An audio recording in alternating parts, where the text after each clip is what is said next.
Bom, esse projeto, o Crônicas de Emancipação, nós havíamos pensado, partindo da proposta desse edital do Retomada Cultural 2, de fazer uma recuperação da história da independência do Brasil, né, dialogando com o bicentenário. E como o nosso campo é o cinema, nosso desafio, então, era como pensar essa conexão entre cinema e história do Brasil de uma maneira que não fosse clichê e, enfim, levando em conta também que a recuperação de história, de eventos históricos do Brasil no cinema brasileiro não é uma coisa muito explorada, e quando é explorada não é feita de uma maneira, vamos dizer assim, inventiva, sem querer fazer grande juízo de valor, mas ela é feita geralmente com linguagens mais tradicionais que visam, tentam assim criar uma espécie de versão da história, né? Se a gente pega vários filmes que trabalharam com a história do Brasil, você tem exceções, é claro, mas se pegar os recentes que tem revisitado, né, os longa-metragens, tem uma certa aposta em formar uma versão da história, ao que me parece. E aí o desafio era como trazer essa questão do bicentenário, como fazer esse diálogo com a história da independência do Brasil, dando espaço para uma linguagem inventiva no cinema e, evidentemente, colocando em circulação nossos anseios críticos também, né? Porque não é o caso de você falar do bicentenário do Brasil de uma maneira que não coloque em cena todo tipo de problematização política, histórica que um evento desse, que a própria ideia de uma história do Brasil tem, né? E aí talvez o primeiro ponto que acho que nos passava a cabeça ao tentar pensar essa recuperação histórica é como sair dos personagens que são esses registrados pela história oficial, quando se fala em independência, lá Dom Pedro e Piriri e outros, e chegar nas histórias populares nas que experimentavam suas diferentes formas de emancipação em todos os níveis, nível econômico, nível da subjetividade de uma pessoa e etc. Pessoas que estavam nos seus cursos de emancipação ao longo da sua vida. Mas a gente tem um desafio, como compor histórias de pessoas comuns que não esses grandes figurões da história, que era o que nos interessava nesse momento. Então, o primeiro passo do roteiro era pensar qual estratégia para alcançar essas histórias de pessoas comuns. Então, a gente pensar que, por exemplo, a literatura brasileira, a gente está falando no ano de 1822, ela nem existia narrativa em prosa efetivamente nesse momento no Brasil, romance, conto, né? O Brasil estava dando os primeiros passos no romantismo e só viria décadas depois, e principalmente esse personagem, o homem popular, ele só viria 5, 6 décadas depois, por exemplo, na literatura. Então, para onde que a gente poderia olhar para buscar histórias populares? E a nossa estratégia foi se voltar para um jornal, o chamado Diário do Rio de Janeiro, que era o único jornal no Brasil diário, como diz o nome, Diário do Rio de Janeiro, único jornal diário que não era voltado para uma história oficial dos grandes fatos políticos do país, mas história que ficava na base ali, pessoas, notícias fofocas e, enfim, notícias que circulam do dia a dia, sobretudo, evidentemente, do Rio de Janeiro, né? Não do país como um todo. Então, esse jornal se mostrava para a gente uma fonte fundamental para tentar compor o que seriam essas histórias de 1822, essas histórias de pessoas nos seus processos múltiplos de emancipação. E aí o Diário do Rio de Janeiro ele apresentava alguns desafios, mas ele se mostrava bastante fértil para essa conexão com o cinema, por algumas questões que dizem respeito ao modo como o discurso do jornal é composto. Vale lembrar, em primeiro lugar, que o jornal pelo que a gente via, ele parecia que não tinha uma equipe de redação. As pessoas mandavam as notícias, os próprios leitores, pessoas comuns, mandam a notícia para o jornal publica essas notícias. Então, ele é meio que escrito pelas pessoas. Isso, no processo de criação do roteiro, a gente chegou a perceber bastante o quanto isso é contemporâneo e o quanto isso diz respeito ao modo de circulação de notícias hoje, que são das redes sociais. Esse modo das redes sociais, né, que cada um produz a sua própria notícia e vai criando essa massa de notícias que a gente vai lidando com elas. Então, as notícias do jornal do Diário do Rio de Janeiro eram, em grande parte, pessoas anunciando coisas para vender, muito atravessadas pelas questões, evidentemente, ligadas à escravidão, enfim. E notícia, geralmente, que o emissor tinha algum tipo de interesse na veiculação daquela notícia. E isso é um prato cheio para pensar quem eram as pessoas que estavam por trás das notícias e quais as narrativas nas quais essas notícias de fato se inscreviam, porque ali a gente tem um fragmentozinho, às vezes uma coisa bem difícil de entender, assim como você não tem até um discurso jornalístico elaborado naquele momento, você tem às vezes uma frase que você não entende muito bem o que está acontecendo, mas que te dá uma pista, que pode ser um gancho para dali disparar uma narrativa, disparar uma história e começar a pensar um personagem. E também tem o fato de que, por não ter recursos visuais no jornal, não ter fotografia, não ter gravura, as notícias eram muito imagéticas, descritivas, o que também contribuía bastante para a sua apropriação no cinema. Então, a gente estava diante desse desafio. Como lidar com essas notícias? E nos parecia mais provocativo, em vez de fazer um roteiro de ficção encenando essas notícias em 1822, fazer um roteiro que transpusesse essas notícias para o ano do bicentenário da independência, que é 2022. Então, a partir desse raciocínio, a gente chegava numa proposta que era basicamente assim: uma equipe de roteiristas se sentaria e nós iríamos, então, a partir de uma pesquisa feita nas edições do jornal Diário do Rio de Janeiro de 1822, nós faríamos uma seleção de notícias, uma filtragem dessas notícias, nós as discutiríamos e, em seguida, iríamos criando narrativas a partir dos ganchos que elas nos dão. E, depois, desenvolvendo essas notícias, nós tentaríamos estabelecer um roteiro razoavelmente contínuo, enfim, criando personagens efetivamente, sempre tentando fazer esse arco 1822-2022, né? Então, evidentemente, o tipo de provocação que surge daí, que era o que nos interessava, era o que se transforma, o que não se transforma nesses 200 anos de independência, né? Então, que tipo de narrativa que a gente encontra sugerida ali no jornal em 1822 e que também sugere uma narrativa bastante contemporânea do ano de 2022, né? Então, como brincar com essa ideia de um anacronismo, de uma transposição desse salto no tempo? Essa era a deixa que nos animava a pensar esse roteiro. Como que a gente sai de um jornal em que é tudo muito fragmentário e a gente, a partir dele, compõe, a partir desse leque de notícias, a gente compõe uma narrativa contínua.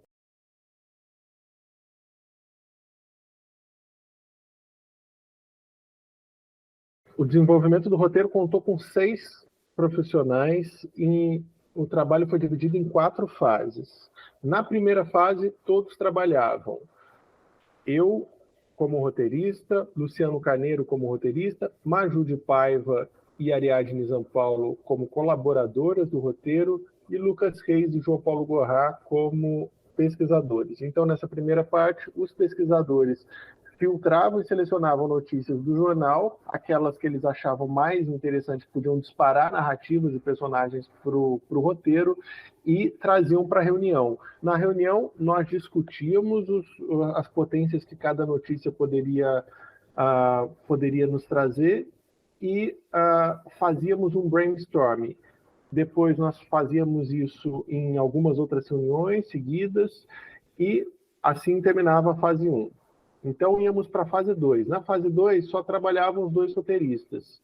E o que eles faziam era fazer um filtro do brainstorming e decidir o que dali de fato daria estrutura para um roteiro e para os personagens do filme. Então, nessa segunda fase, os dois roteiristas sentavam e criavam uma espinha dorsal do argumento e um quadro dos personagens. Na terceira fase, as duas colaboradoras voltavam. E o que a gente fazia era sentar em reunião, tentava restabelecer a dinâmica de uma criação coletiva e a gente colocava desafios, tarefas para cada um dos quatro que estavam ali trabalhando. E para a semana seguinte, cada um ou desenvolvia uma cena, ou um arco de personagem, ou fazia alguma mudança na estrutura do argumento, e a gente voltava para a reunião seguinte e debatia aquilo que foi criado, que foi estabelecido pelos colaboradores junto com os roteiristas. Isso era a fase 3, certo? Na fase 4, trabalhavam só os dois roteiristas e eles davam o acabamento, a finalização, o corpo de roteiro final para o Crônicas de Emancipação.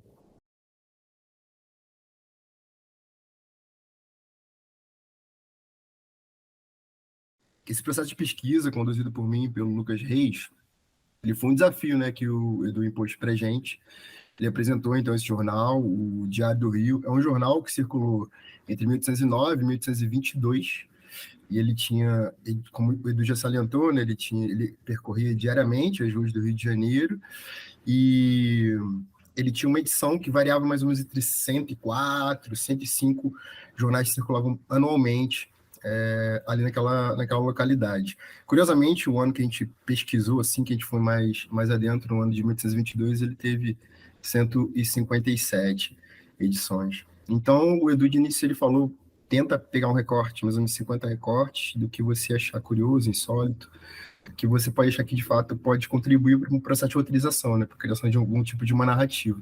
Logo no início do processo de pesquisa, a gente se ateve a essas pequenas curiosidades, né, essas minuciosidades do que poderia subsidiar um processo de escrita, e logo nos primeiros meses mesmo de pesquisa, a gente já conseguiu suprir esses 50 trechos, né, de histórias privadas do Rio de Janeiro oitocentista.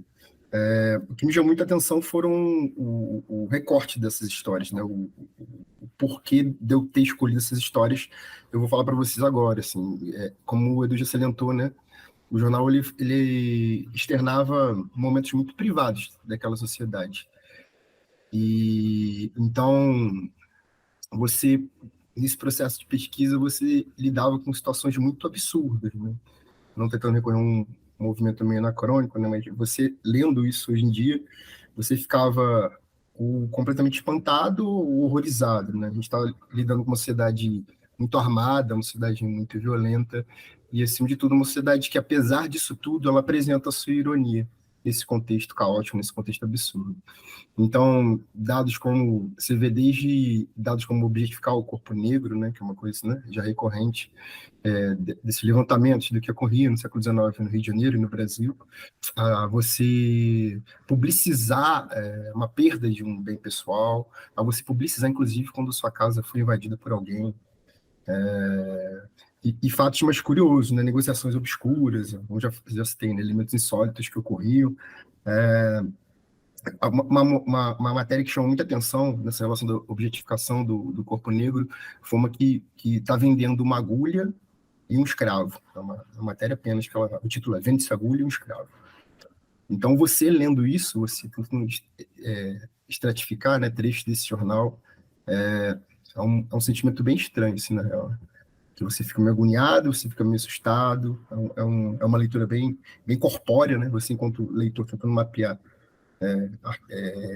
tentando escavar o que você pode extrair para o processo de escrita.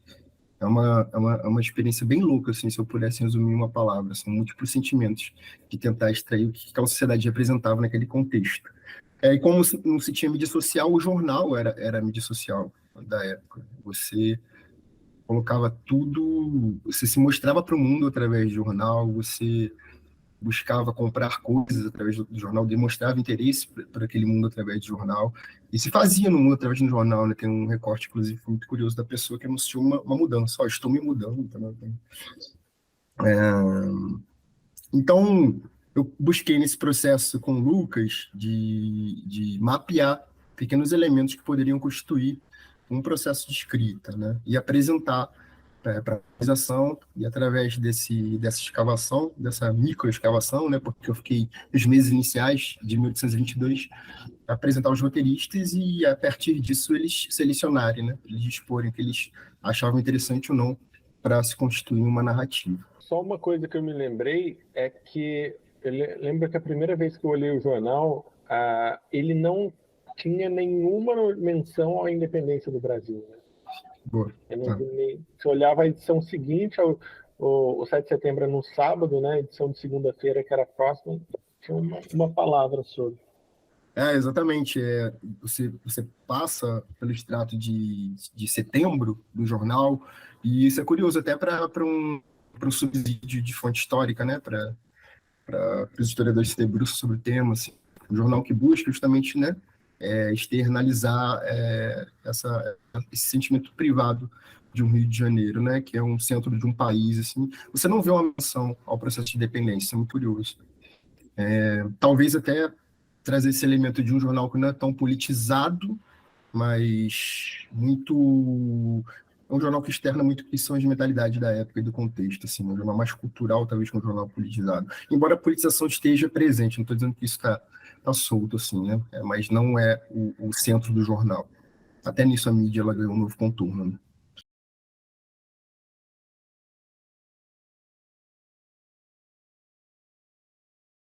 Eu vou, né, pegar as deixas que o Edu e o João deixaram e vou contar um pouquinho a partir, né, dessa primeira fase de pesquisa feita pelo João, como que a gente, né, eu, o Edu, a Maju e a Ariadne, a gente se encaminhou, né, na nossa dinâmica de construção desse roteiro, né, contar um pouquinho desse processo.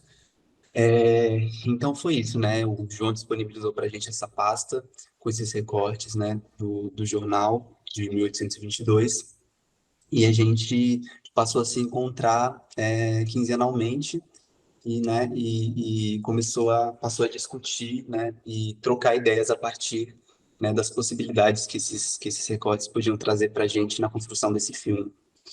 Então, nosso primeiro encontro a gente combinou, né, de cada um fazer essa leitura desses recortes e trazer, né, para o encontro aqueles recortes ou aqueles, né, detalhes de determinados recortes que chamaram mais atenção, assim, né?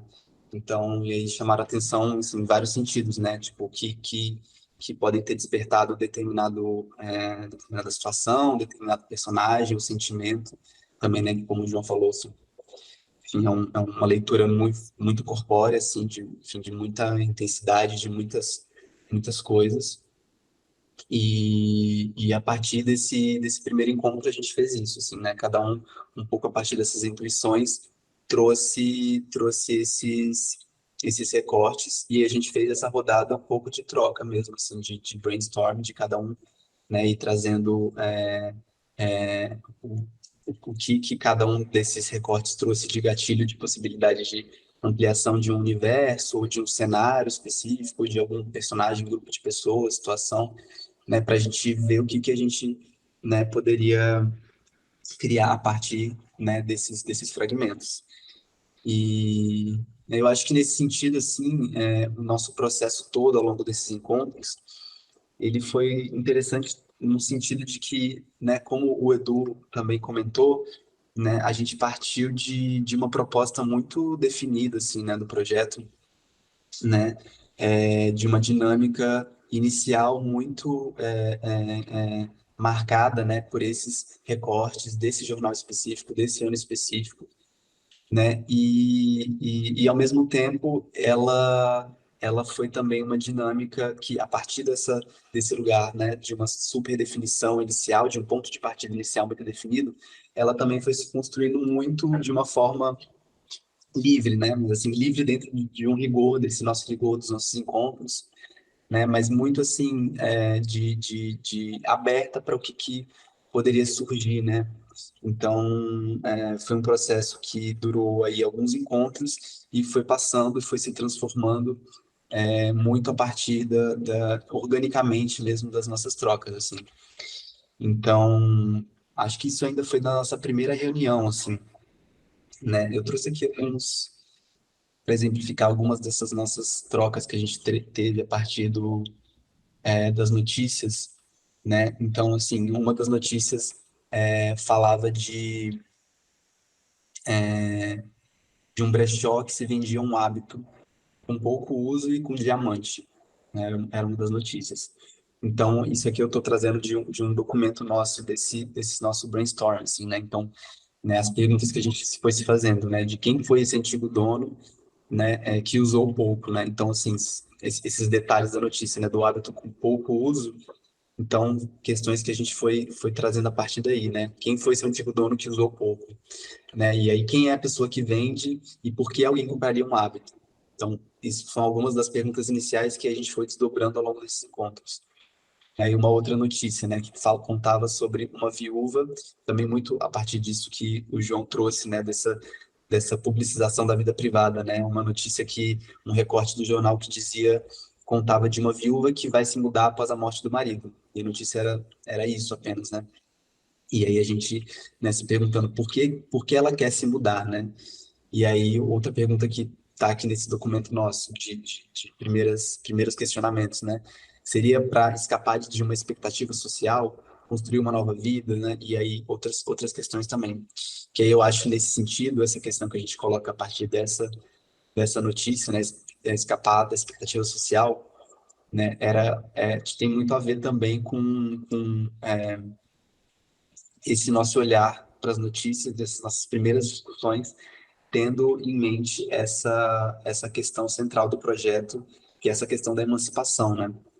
E aí eu acho que é uma coisa também que foi muito interessante, tem muito a ver com isso que eu estou falando, de como o nosso processo ele foi se transformando a partir da forma como a gente foi entendendo que as coisas poderiam se encaminhar de forma mais frutífera, né?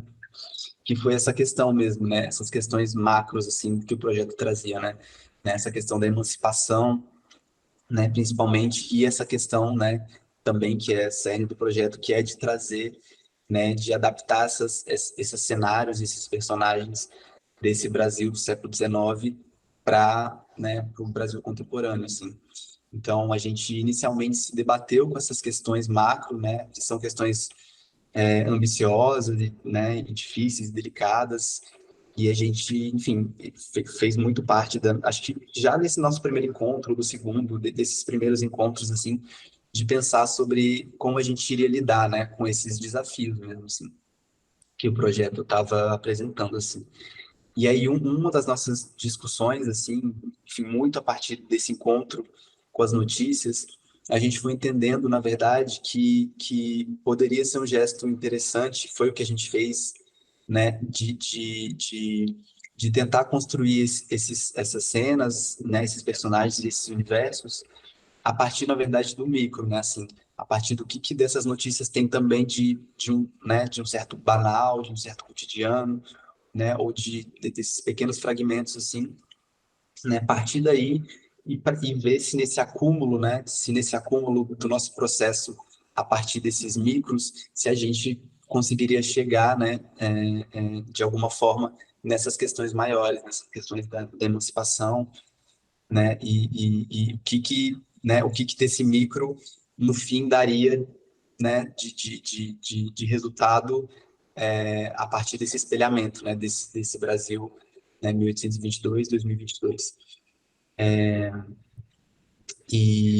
Bem, aí a gente foi se encontrando, como eu disse, quinzenalmente, né, né, trocando coletivamente, em um determinado momento também, como o Edu também comentou, a gente começou a também produzir individualmente, né? Então, cada um dos colaboradores e roteiristas também desenvolvendo ou determinada cena, ou, enfim, uma estrutura de argumento de algum universo, ou uma situação, ou um personagem, né? Então, também de uma forma muito livre, assim, como eu disse, acho que foi, né, um processo que a gente foi construindo juntos nesse sentido, né? E a gente foi chegando, né?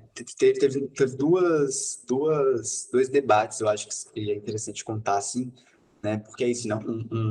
Um projeto, né? Um processo que, como eu disse, parte de um lugar muito definido, ele se faz enquanto processo também muito livre, mas que em algum momento, né? A gente começa a ter que fazer escolhas ou encontrar lugares mais, né, definidos, voltar para uma definição, né, do que seria, né, esse roteiro de longa-metragem que a gente, no fim das contas, iria produzir.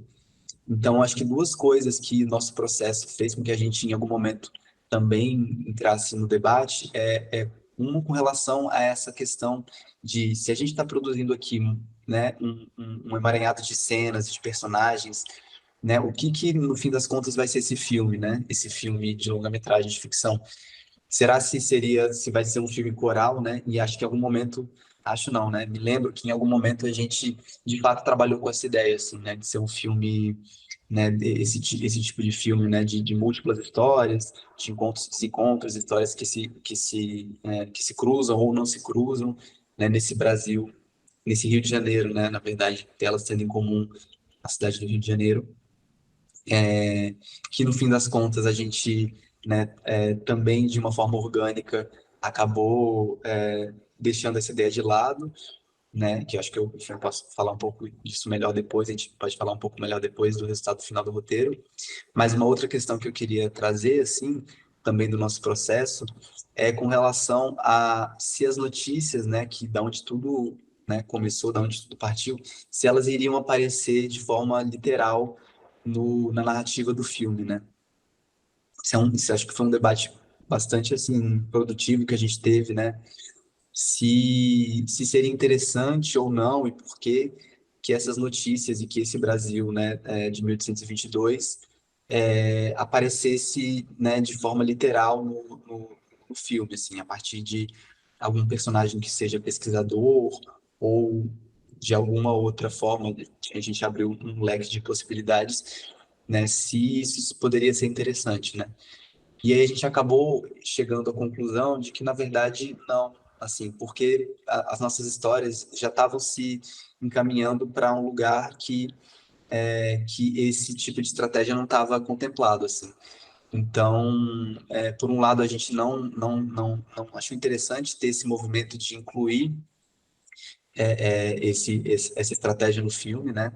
E também eu acho que a conclusão final que a gente teve foi que o nosso processo, né, e esse processo de construção que vem a partir das notícias, ele de alguma forma está impresso, né, no filme a partir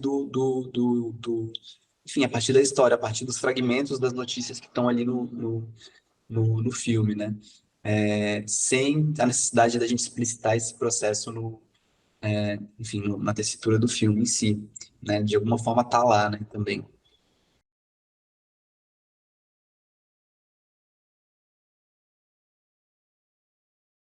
O Lu falou bastante da forma, né, como a gente fez. Eu acho que eu vou falar um pouco, né, sobre conteúdo, sobre coisas que, enfim, saltaram, né, e como a gente chegou a esse resultado final. Trabalhar de maneira coletiva num roteiro, né, e ainda mais com a quantidade de notícia que a gente tinha, é uma espécie de parque de diversão, assim, para roteirista, né, porque a gente tinha muito material e muitas coisas interessantes. E só que um roteiro tem 90 páginas, né?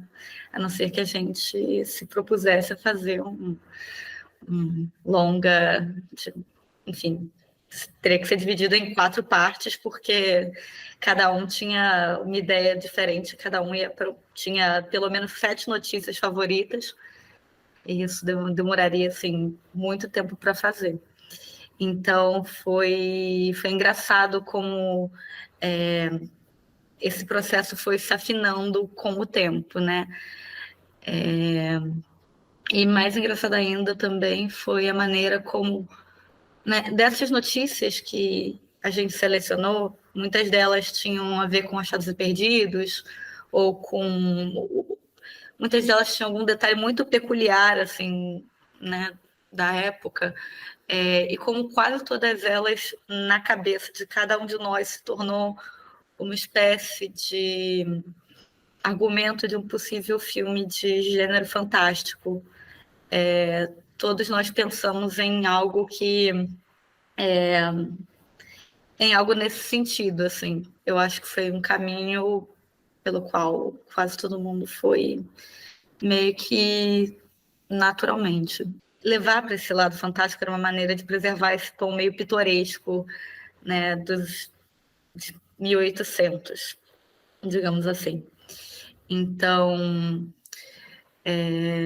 notícias... E mais engraçado ainda também, para mim, pelo menos, né, quanto roteirista, era observar como nós quatro somos, né, roteiristas com estilos completamente diferentes um do outro, assim, né, e de como essa dinâmica foi se dando, assim, como a gente foi se afinando para realmente pensar num produto final que tivesse a cara de todo mundo de alguma forma e que todo mundo tivesse satisfeito, né?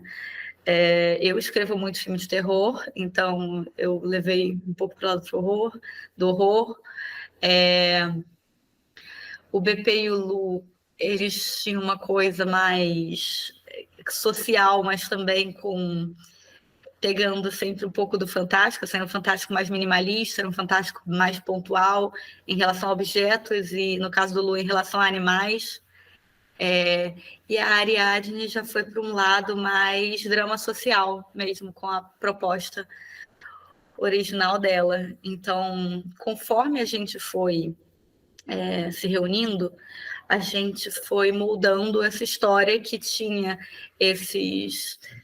né, essas questões sociais da época, essa questão da emancipação, questões também de protagonismo, né, que a gente foi pensando, assim, quem iam ser esses nossos protagonistas, né?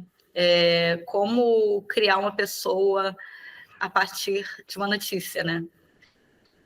Enfim. E aí, a partir disso, surgiu esse argumento, né? Cujo protagonista é a Lia, que é uma jovem, enfim, que ainda é muito presa ao pai dela, tem toda uma questão religiosa por trás, mas ela é uma espécie de... quase de uma caçadora, assim, de objetos, né? Justamente voltando para essa questão da quantidade de achados e perdidos e de coisas que eram vendidas e anunciadas nesse jornal. Retomando, assim, né, um pouco das ideias que veio com as falas do Edu, da Maju, pensando um pouco também, né, falar um pouco sobre como foi esse processo, as etapas do processo, e como que a gente participou enquanto roteirista colaboradora. Acho que é interessante, assim, que a Maju colocou essa questão da gente ser roteiristas com tipos diferentes, assim, né, de estilos diferentes de roteiristas.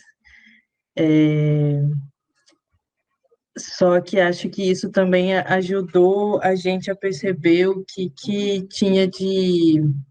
o que perpassava entre todos nós na conversa com relação a essas notícias que chegavam para a gente, assim. E acho que uma das coisas que fica mais evidente até com o desenvolvimento do roteiro, depois que os roteiristas vão fazer, as questões digamos que as questões morais daquela época e como que isso ainda se relaciona no hoje, né? E acho que isso já vem no princípio da proposta do projeto.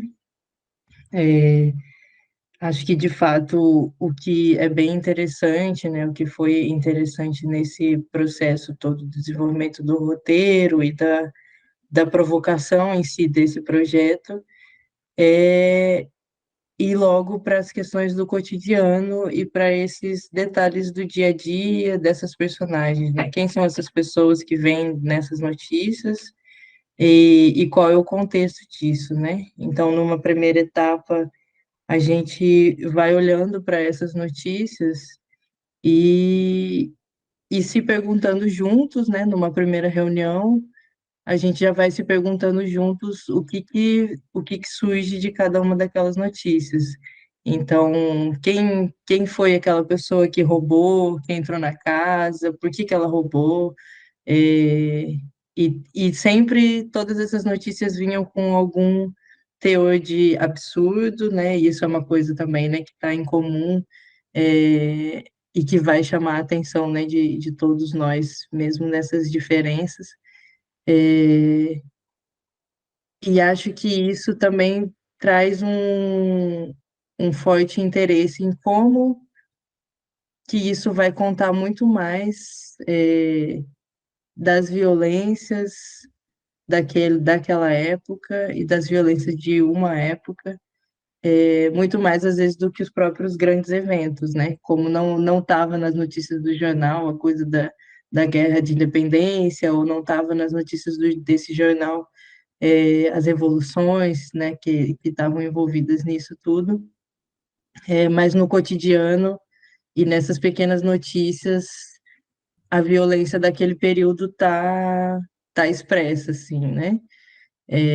As questões morais, o medo, né, da sociedade no geral, quais são os medos da vida privada dessas pessoas, tudo isso de alguma forma tá expresso nessas pequenas notícias, e aí a gente juntos em conversas faz essa relação, né, com a forma como a gente lida com as redes sociais hoje, e que a gente coloca o mesmo questionamento, né, naquele momento dessa primeira reunião, assim, né, em que a gente se deparou com essas notícias e coloca esses questionamentos, e daí, então, por que que a gente escolhe também publicizar certo tipo de coisas da nossa vida privada, qual é o interesse que está nisso, né, em dizer, olha, eu estou me mudando para tal lugar, que aí tem essa notícia, né, da mulher que está se mudando e ela coloca a notícia no jornal de que ela está se mudando de casa, então a gente coloca por que colocar isso numa notícia de jornal e ao mesmo tempo por que que a gente expõe certo tipo de coisas da nossa vida cotidiana. E, ao mesmo tempo, o quanto que também hoje, né, a partir dessas publicações que vêm das próprias pessoas, como que é um material enorme, assim, né, de entendimento da nossa história nesse momento atual, né? Aí acho que isso é uma das questões que reverbera muito, assim, né, nesse primeiro encontro, e que depois a gente vai tentando trabalhar cada um com uma notícia específica, né? Mas acho que é interessante também de entender esse processo que a gente desenvolveu, é, é que está sempre nessa coisa, né, do individual e do coletivo. Então a gente se encontra em reunião e mesmo depois, quando a gente desenvolve individualmente, nunca é uma coisa sozinha, né? Isso é importante porque aí a gente vai um questionando ao outro aquilo que a gente está desenvolvendo individualmente, né? Nunca é uma coisa, eu sentei sozinha e tive uma ideia genial a partir de uma notícia. Não. A gente se encontra, a gente discutiu aquela notícia e pensou, né? Quais questões vêm com essa notícia? As questões da objetificação do corpo negro já com essas notícias, né? Como o João colocou, como ele destacou, e como que a gente lida com essa questão, né?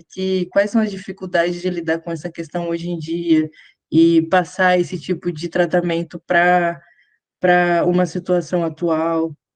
Aí é carregando esse tipo de troca, né, e de influência, né, de cada um, daí da Maju, do Luciano, do Edu, como que a colaboração de cada um vai me fazer desenvolver uma coisa sozinha, né? Não é uma coisa, por mais que eu tenha o meu estilo, os meus interesses próprios, né? Tem certos tipos de notícia que vão me chamar mais atenção, com certeza, pela minha bagagem, né? É, mas eu vou fazer aquilo de acordo com o que a gente conversou na reunião, né? Ah, tá, mas esses questionamentos foram colocados mais do que outro, então isso também vai influenciar no que cada um foi fazendo individualmente, né? Então aí teve esse segundo momento de cada um pensar em pequenos argumentos ou desenvolver um determinado personagem, né, que a gente conversou em conjunto, que poderia, né, possibilidades ali de personagens, e claro que aí nesse momento é quando aparece realmente essas diferenças, né, de estilo, como a Maju falou, e que vão para caminhos diferentes de propostas, né? Mas aí, claro, o projeto tem os seus roteiristas, e os roteiristas, a partir do que a gente viajou ali, né, e propôs, vão seguir um direcionamento para o roteiro, né, desse projeto, a partir do que foi discutido. E aí que eu entendo que vem essas questões da moral de uma época e de como se relaciona no tempo atual, que aí, né, eles vão trazer esse roteiro da personagem Lia, que tem essa questão de pequenos furtos e pequenas mentiras, e como isso afeta as relações no cotidiano, né? Pequenas relações que parece uma coisa muito inocente, mas isso, de alguma forma, diz muito sobre as relações, tanto, né, e aí que eu acho que está a relação, né, com o passado e com o presente, né? Isso diz muito sobre a nossa sociedade, né? Como um todo. Então, que tá ligado a esses objetos religiosos, que está ligado à vida privada de uma senhora que vive sozinha, a vida de uma senhora que tem as fotografias, né, as suas memórias, e essa jovem que tem essa curiosidade por uma vida privada numa casa específica, mas que ela está ali como uma jovem que trabalha na rua. Todas essas relações são fortes, né, no que as notícias nos provocam e também provocam questionamentos ainda para os dias de hoje, né? Aí acho que isso se relaciona de uma forma interessante no nosso processo, quando depois, no segundo momento, eu e a Maju voltamos para discutir esse argumento que os roteiristas desenvolveram, né, a partir dos nossos primeiros encontros e discussões. E aí já a gente entra, né, eu e a Maju muito mais, primeiro com o olhar de entender quais relações foram colocadas ali, né, e quais notícias se estão sendo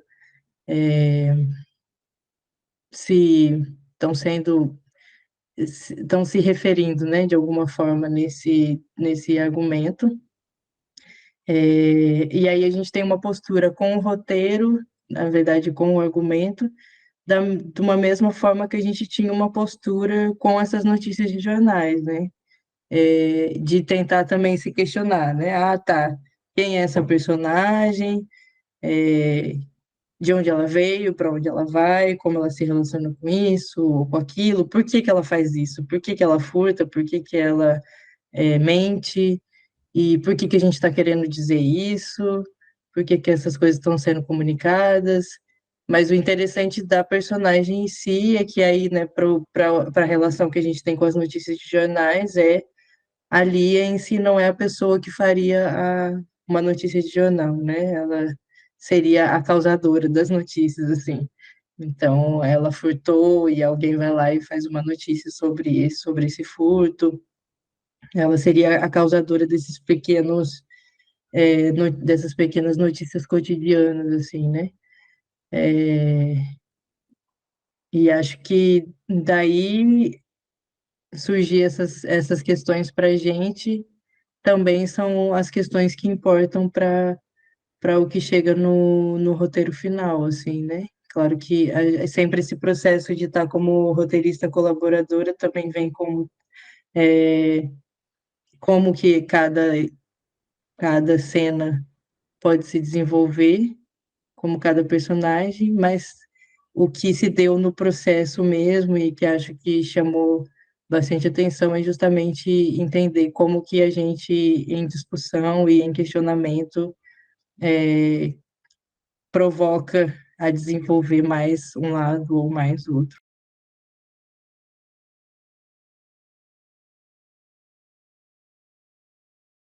Eu vejo 3 elementos, tá, das notícias do jornal que eram muito presentes nelas, que chegaram no roteiro também dando um tom e estabelecendo alguns rumos para o tipo de atmosfera. Uma dessas, essa que você falou, Maju, que é a questão dos objetos. Pelo tipo de característica do jornal, como eram muitas pessoas anunciando objetos sendo vendidos, objetos sendo procurados, objetos perdidos, etc., isso teve um impacto. Então, no roteiro, a gente tem um objeto que é central e um objeto que aparecia nas histórias, que é o castiçal. Então, a gente pode falar mais. Um segundo elemento era a religiosidade, né? Que a gente está falando de um país fortemente católico, e isso reverbera, isso vai estar bastante presente no roteiro. E um terceiro elemento que era a questão dos marinheiros, dos barqueiros, dos pescadores, que tá sempre, são personagens muito recorrentes na página do jornal. Então, esse universo dos objetos, da religiosidade e dos pescadores, eles deram para a gente um pouco os elementos centrais do roteiro. Então é isso, né? Assim, acho que esses elementos que o Edu mencionou, que estão presentes no roteiro, eles vieram assim muito, né? Como eu estava dizendo, desse processo que em algum momento a gente, né? Como a Magin também disse, né? Roteiristas diferentes, né? Com muitas possibilidades a partir das notícias, a gente, né? Em algum momento fosse debatendo se seria esse um filme coral, se seriam, né? Vários personagens, várias situações. E a gente, na verdade, também de uma forma muito orgânica, foi conectando mais alguns desses elementos, né? E outros foram ficando mais de lado. Então, a gente terminou com esse roteiro que, na verdade, conta essa história desses personagens que todos, né, de alguma forma, fazem parte de um mesmo, né, núcleo dramático, assim. E nesse processo, assim, muitas dessas coisas que a gente produziu, né, também ficaram, né, acabaram ficando de fora do roteiro, mas também acho que também aparecem aqui para gente, né, como, enfim, como uma produção também, como parte da produção desse projeto como um todo, assim, né, eu acho que a gente termina esse projeto, é isso, né, com essa seleção de notícias, né, de 1822, do jornal, com esse roteiro, né, de longa-metragem de ficção, e também com muitos fragmentos de coisas, de personagens, enfim, de outras narrativas, né, também de argumentos de curtas metragens também. Então acho que muita coisa para além desse roteiro que, né, e é isso, as coisas que não entraram não, acho que a gente não entende aqui como, né, que foram descartadas. Eu acho que não entraram nesse filme, mas, né, também compõem aí enfim, a somatória enfim, de produções desse projeto, assim.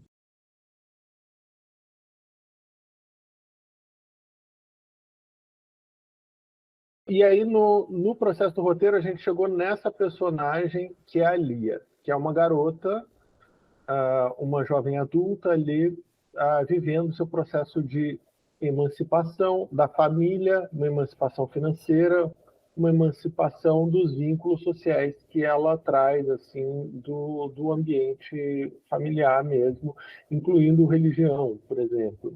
E uma pessoa que vai traçar a sua caminhada errante pela cidade. A Lia é uma vendedora de objetos antigos, A gente se inspirou naquelas pessoas que tem na Praça 15, né, do Shopping Chão, das feiras de antiguidades. Ela é uma pessoa que vende ali, como isso era um objeto, um tipo de trabalho muito presente nas notícias do jornal, e era um tipo vendo um objeto X, aqui procuro um objeto tal, isso está muito presente no jornal. Acho que isso que é um traço do Rio que chega hoje muito forte, é um ponto de permanência econômica, profissional, cultural muito, muito forte. E aí a Lia passa nas casas das pessoas pegando objetos que são doados para que ela possa revender.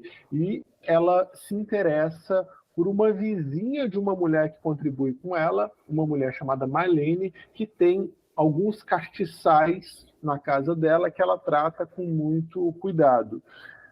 A Lia, a gente vai perceber ao longo da história que ela tem uma certa compulsão por contar mentiras, por fabular histórias sobre si e sobre os outros. Então, ela é mitômana e cleptomaníaca.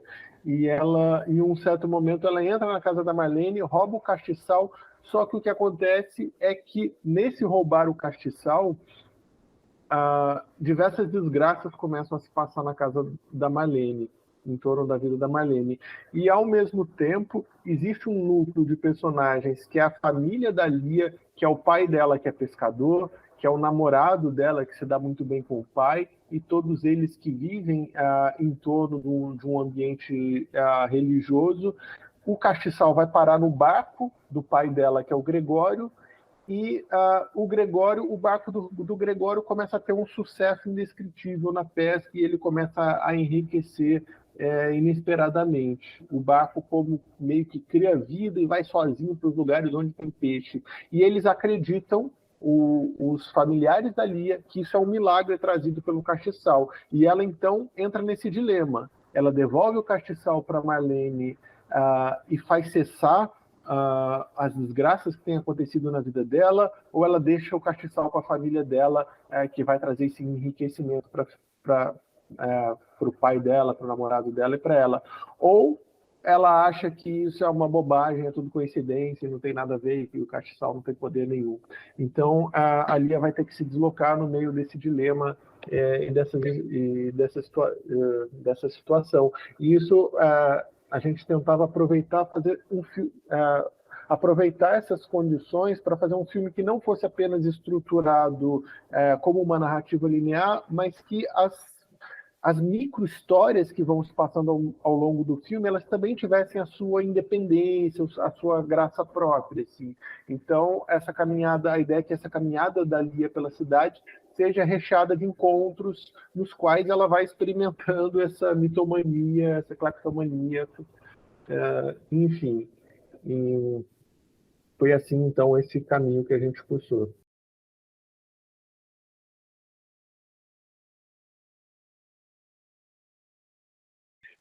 Diante aqui do que foi levantado, as questões da pesquisa, do processo e da escrita do próprio roteiro, a gente da produção, que foi formado por mim e pelo Lu, a gente pensou aí em alguns documentos, em algumas demandas de produção que foram realizadas conjuntamente com esse processo de realização de um roteiro de longa-metragem.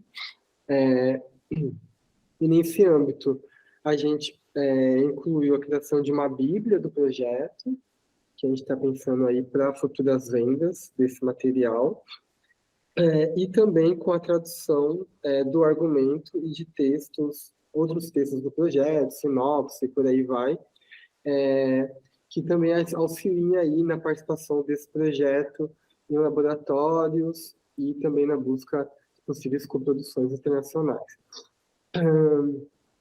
Além disso, com o intuito aí de democratizar o acesso à pesquisa do projeto, a gente ofereceu uma oficina sobre a imprensa no cinema brasileiro.